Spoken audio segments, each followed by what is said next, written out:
조선시대의 대표적인 소학용 교재이면서 자신을 수양하고 양심을 기르는 인격 수양서인 명심보감으로부터 배우는 내 인생을 바꿀 교훈의 말씀 시작하겠습니다. 남을 저울 줄 하려거든 먼저 자신부터 하라. 남에게 상처 주는 말은 도리어 자신에게 상처가 되나니 피를 머금고 남에게 뿜으면 자신의 입이 먼저 더러워지느니라. 음식이 담백하면 정신이 맑아지고 마음이 맑으면 숙면에 들어서 편안하느니라. 지나치게 아끼면 반드시 큰 비용을 치르게 되고 지나치게 칭찬을 하면 반드시 큰 헐뜯음이 따르게 되며 지나치게 기뻐하면 반드시 큰 근심을 가져오게 되며 지나치게 쌓아두게 되면 반드시 큰 잃음을 겪게 된다. 한 가지의 일을 겪지 않으면 한 가지의 지혜가 자라지 않는다. 물이 너무 맑으면 고기가 없고 사람이 너무 분명하면 친구가 없느니라. 사람을 만나게 되면 말을 줄이고 온 마음을 전부 다 털어놓아서는 안 되느니라. 호랑이가 새 입을 벌리는 것이 두렵지 않고 오직 사람이 두 마음을 품는 것이 두려울 뿐이니라. 자고로 군자가 경계해야 할 것이 세 가지가 있으니 나이가 어려서는 무릇 혈기가 안정되지 않았으니 여색을 경계해야 하고 장성하여서는 열기가 왕성하기 때문에 남들과 다툼을 경계해야 하며 노쇠하여서는 이미 혈기가 쇠하였으니 탐욕을 경계해야 하느니라. 문제를 해결하기 위해서는 반드시 양쪽의 말을 모두 들어야 한다. 만약에 한쪽 말만 들으면 곧 서로의 사이가 멀어지는 것을 보게 될 것이다. 모든 사람의 말과 행동에는 그 나름의 이유가 있어서 조금 억지스럽다는 걸 알면서도 자기의 입장에서는 그리할 수밖에 없는 상황이 있는 것이다. 그러므로 다툼이 발생했을 때 그런 상황에 대해서 충분히 말할 수 있어야만 원망이 생기지 않는 것이니라. 사람이 자기의 입장을 설명하는 말조차 하지 못한다면 그는 억울함을 느낄 수밖에 없을 것이다. 눈을 경계하여 다른 사람의 잘못을 보지 말고 입을 경계하여 다른 사람의 단점을 말하지 말고 마음을 경계하여 스스로 탐욕이나 분노를 일으키지 말며 몸을 경계하여 악한 무리들을 따르지 말라. 이롭지 않은 말은 함부로 말하지 말고 자기와 관계없는 일은 함부로 나서지 말라. 어진 사람과 어리석은 사람을 잘 분별하고 무지한 사람을 너그럽게 대하라. 또한 상대가 떠나려거든 잡으려 하지 말고 자신이 아직 때를 만나지 못하였거든 억지로 바라지 말고 일이 이미 지나갔으면 그것을 생각하지 마라. 총명한 사람도 어두운 경우가 있고 계산에 밝은 사람도 손해를 보게 되는 경우가 있느니라. 남을 손상케 하면 결국은 자신을 손상케 되고 남의 세력에 의존하면 후에는 화가 따르느니라. 호랑이를 그린다는 건 그 가죽을 그리는 것이지 뼈를 그리는 것이 아니고 사람을 안다는 건 그의 얼굴을 아는 것이지 마음을 아는 것이 아니니라.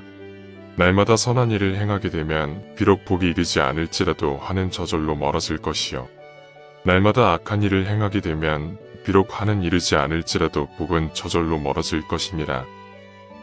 선한 일을 하는 사람은 봄동산의 초목과 같아서 비록 그것이 성장하는 것을 보지 못한다 해도 날마다 성장은 하며 악한 일을 하는 사람은 칼을 까는 숫돌과 같아서 그것이 닳는 것을 보지 못한다 해도 날마다 줄어드는 바가 있느니라. 사람이 마음이 편안하면 초가집도 편안하게 될 것이요. 성정이 안정되면 나물국도 향기로우니라. 물밑의 고기나 하늘의 새는 낚시나 화살로 잡을 수 있다. 하지만 오직 사람의 마음은 아무리 지촉에 있어도 그 마음을 헤아릴 수 없느니라. 아버지가 걱정이 없는 것은 자식이 효도하기 때문이고 남편이 번뇌가 없는 것은 아내가 어질기 때문이다. 말이 많아 실수하는 건 모두가 술 때문이요. 의리가 끊어지고 친분이 멀어지는 것은 모두가 돈 때문이다. 고로수를 멀리하고 돈 문제는 정확하게 해야 하느니라. 자식이 효도를 하면 아버지는 걱정이 없고 어진 아내를 둔 남편은 마음에 괴로움이 없느니라. 하지만 역으로 생각해보면 아버지가 모범을 보이면 자식이 아버지에게 효도를 하게 되고 남편이 마음을 편히 가지면 아내가 어질게 대하게 되느니라. 특별히 음주와 돈 관리에는 각별히 신경을 써야 하느니라. 술을 마신 후 내뱉은 잘못된 말로 상대와의 관계를 어색하게 만들거나 되려 화살이 되어 자신에게 돌아올 수 있느니라. 그리고 돈 문제가 명확하지 않으면 주변 사람들과 멀어지기 쉬운 것이니라. 사람이 높은 낭떠러지를 보지 않고서 어찌 굴러떨어지는 근심을 알 것이며 깊은 물에 가지 않고서 어찌 빠져 죽는 근심을 알 수 있겠는가. 그리고 큰 바다를 보지 않고서 어찌 세찬 바람과 험한 파도의 근심을 알 것인가. 우물 안개구리가 보는 하늘은 우물 입구의 모양에 따라 달리 보인다. 그 우물 밖으로 나가지 않고서는 하늘의 진짜 모습을 가늠할 수 없다. 결국 백문이 불여일견이라는 말이 있듯이 모든 것은 경험해보아야 알 수가 있느니라. 미래가 알고 싶다면 먼저 이미 지나간 일을 살펴보아야 한다. 사람은 어떤 생각을 하는지에 따라 현실이 달라지게 된다. 그리고 우리 자신도 과거를 보면 스스로 어떤 생각을 해왔는지 알 수가 있다.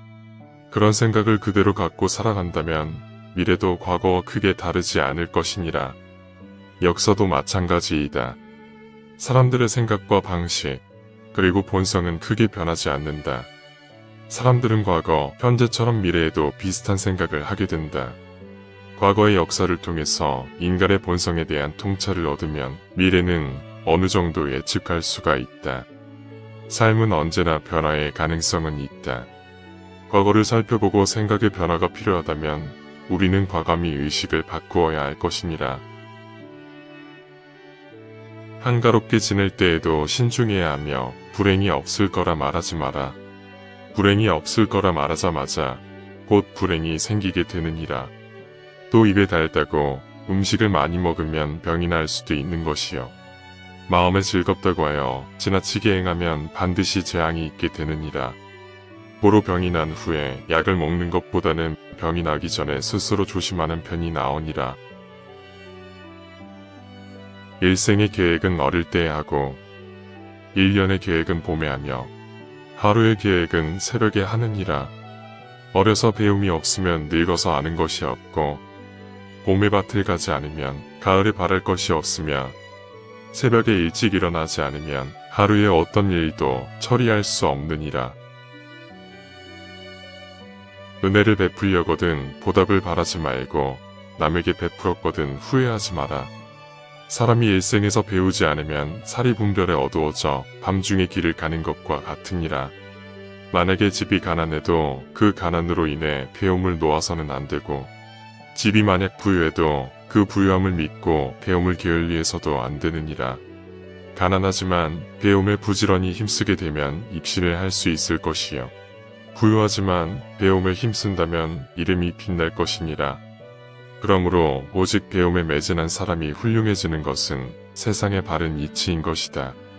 배움은 자신의 보배여 배운 사람은 세상의 보배이니라. 그러므로 배우면 군자가 되고 배우지 않으면 소인이 되는 것이니 후세에 배우는 사람은 마땅히 배움에 힘써야 하느니라. 친구를 사귈 때에는 상대방을 알아주는 것보다 더 소중한 것은 없다. 만나는 사람마다 아는 척을 할 만큼 많은 벗을 가진 사람은 단 한 사람의 벗도 없는 것과 같으니라. 친구처럼 보이는 사람은 대체로 친구가 아니고 그렇게 보이지 않는 사람이 진짜 친구인 것이다. 또한 친구 관계에는 선을 행하도록 하는 것이 벗사귐의 진정한 도리이니라. 사람들이 평소에 서로 술을 마시며 형이니 동생이니 하는 친구는 1000명이나 되지만 다급하고 어려운 일을 당했을 때 도와줄 친구가 한 명도 없다면 그 무슨 소용이 있겠는가.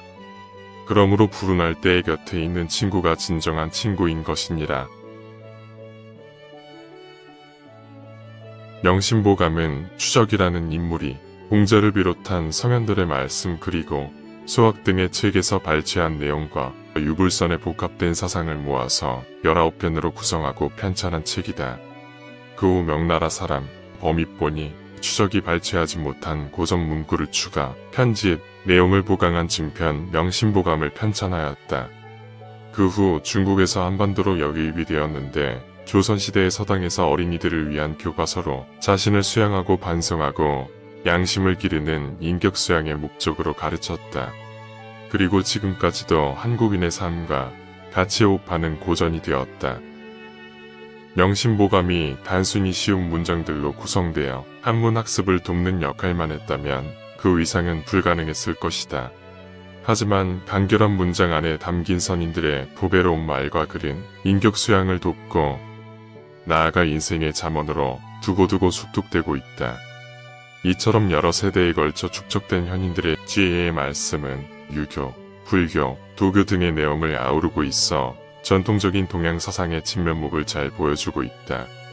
특히 명심보감은 어느 한편의 사상에 치우치지 않고 인간의 보편적인 윤리도덕을 강조하고 인간 본연의 착한 심성을 강조하며 지족과 겸양의 덕성을 가져야 한다는 명언은 세상을 살아가기 위한 필요한 수양서이자 교훈서가 되기에 충분하다.